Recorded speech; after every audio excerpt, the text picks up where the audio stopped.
High everyone, welcome back to our channel. So तुम्हाला already माहिती आहे की मी माझं जॉब वगैरे सगळं स्किप करून मस्त एन्जॉय करते आहे. तर मग आता करायचं काय, तर व्लॉग स्टार्ट केले आहेत. Thank you for your response. Shri Swami Samarth सगळ्यांना. आणि प्रेग्नन्सीमध्ये मॉर्निंग रुटीन मेंटेन करणं म्हणजे तुम्हाला माहिती आहे एक चॅलेंजच आहे, कारण कधी काय होतं. पण थँक गॉड, स्वामींना खरंच खूप थँक्यू की मला तसं काही नाही आहे. बट चला तर आपण सुरुवात करूया. आधी मी काय करते की उठल्यानंतर मॉर्निंगमध्ये फ्रेश वगैरे झाल्यानंतर थोडं हायड्रेटेड राहते कारण दिवसभर आता उन्हाळा चालू आहे, त्यामुळे पाण्याची वगैरे पातळी कमी नको व्हायला. जे पण प्रॉब्लेम्स असतील ते प्रॉब्लेम्स आपल्याला झाले तर चालतात, बाळाला काही नको व्हायला. त्यामुळे त्यानंतर थोडं बाहेर जाते का दिवसभर पूर्ण घरामध्ये त्याच वातावरणामध्ये राहून आपण पूर्ण मेंटली डिस्टर्ब झालेलं असतो. सो थोडं खाली गेलं ना बाहेर फिरायला बरं वाटतं, खूप छान वाटतं. व्ह्यू पण बघा तुम्ही, खूप छान अशी हवा असते. त्यानंतर पक्ष्यांकडून पण खूप सारं काही शिकायचं असतं, किलबिलाट त्यांची, आणि खूप फ्रेश वाटतं. सो त्यामुळे मग मी काय करते तर इफेक्टिवली उठल्याबरोबरच थोडं फ्रेश झाली बाहेर चालली जाते, वॉक करते. आणि वॉक केल्यानंतर मग तिथंच थोडं मंत्र वगैरे म्हणून घेते, कारण जास्त मला मॉर्निंगला कसं होतं तर मंत्रांचं मी आता सध्या स्टार्ट नव्हतं केलं, मी इव्हिनिंगला करायची, पण आता मला सध्या मंत्रांचं पण स्टार्ट करायचं आहे मॉर्निंगला.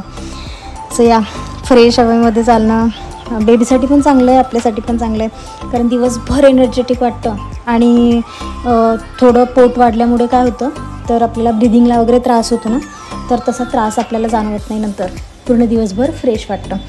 थोडं लेझिनेस वाटतं आधी कारण उठणं वगैरे जीवावर येतं, कारण जॉब वगैरे नाही आहे, आता मस्त निवांत झोपायचं, पण आळस पण नको वाटतं.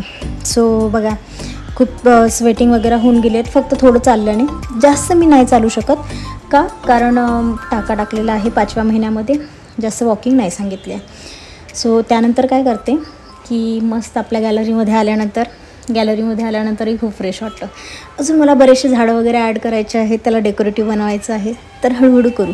जॉबमुळे तर काहीच पॉसिबल होत नव्हतं, पण आता थोडं करते आहे मी मेंटेन.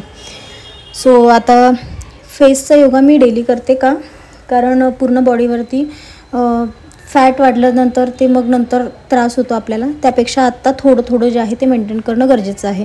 त्यामुळे मग फेसचा योगा, हाताचा वगैरे योगा मी करून घेते.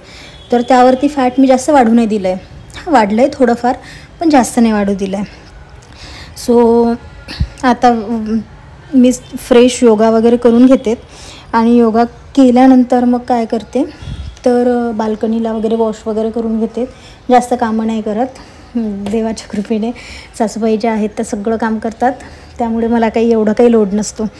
थोडं जे काय ते आपलं हलकं फुलकं झाडून वगैरे काढायची, भाजी बनवायची, असंच थोडंसं काम असतं. ही जी स्ट्रेचिंग आहे ना, ही बघा, तर यामध्ये काय होतं की ही स्ट्रेचिंग केल्याने पायावरची जी सूज असते ना, ती पूर्ण सूज कमी होऊन जाते. कमी म्हणजे पायावरती सूजच नाही आहेत, पाय पण नाही दुखत. जे गुडघे दुखण्याचा वगैरे त्रास असतो किंवा जे आपले पायाचे जे पूर्ण अँकल्स आहेत ते दुखतात ना, तर हा त्रास नाही होत त्यामुळे. तर दररोज तुम्ही 2-3 मिनिट जरी केलं ना तरी सफिशियंट आहे.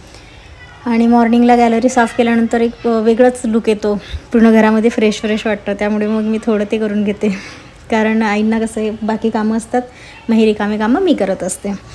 सो या मी मॅनिफेस्टेशनच्या टेक्निक पण सकाळी यूज करते, म्हणजे अफर्मेशन्स वगैरे असतील तर अफर्मेशनसुद्धा मी ऐकत असते आणि अफर्मेशन लिहितसुद्धा असते, कारण लिहिल्याने ते खूप जास्त स्ट्रॉंग होतात. त्यामुळे तर सो हा होता माझं सिम्पल प्रोडक्टिव्ह मॉर्निंग रुटीन, जे प्रेग्नन्सीमध्ये मी फॉलो करत आहे, मेंटेन करत आहे. मला मस्ती करायला खूप आवडतं, पण मस्ती नाही करत आहे, कारण मला कॅमेरामध्ये ना थोडं ऑड वाटतं. पण ठीक आहे, जसं सवय होईल कॅमेऱ्याची तसं होईल ॲडजस्ट. पण तुम्हाला नक्की हा असा सिम्पल प्रोडक्टिव्ह मॉर्निंग रुटीन कसा वाटला, जे मी प्रेग्नन्सीमध्ये आता फॉलो करते, तर मला नक्की सांगा. आणि जर तुम्हाला हा व्हिडिओ आवडला असेल तर लाईक, कमेंट, सबस्क्राईब नक्की करा. आणि if you are a mom to be, तर तुमचं रुटीन जे आहे ते मला नक्की शेअर करा, जेणेकरून मी पण काही गोष्टी ॲड करू शकेल. आणि असेच नवीन व्हिडिओ बघण्यासाठी आपल्या चॅनलला सबस्क्राईब करा आणि ह्या सकाळच्या व्ह्यूचा एन्जॉय घ्या. थँक्यू.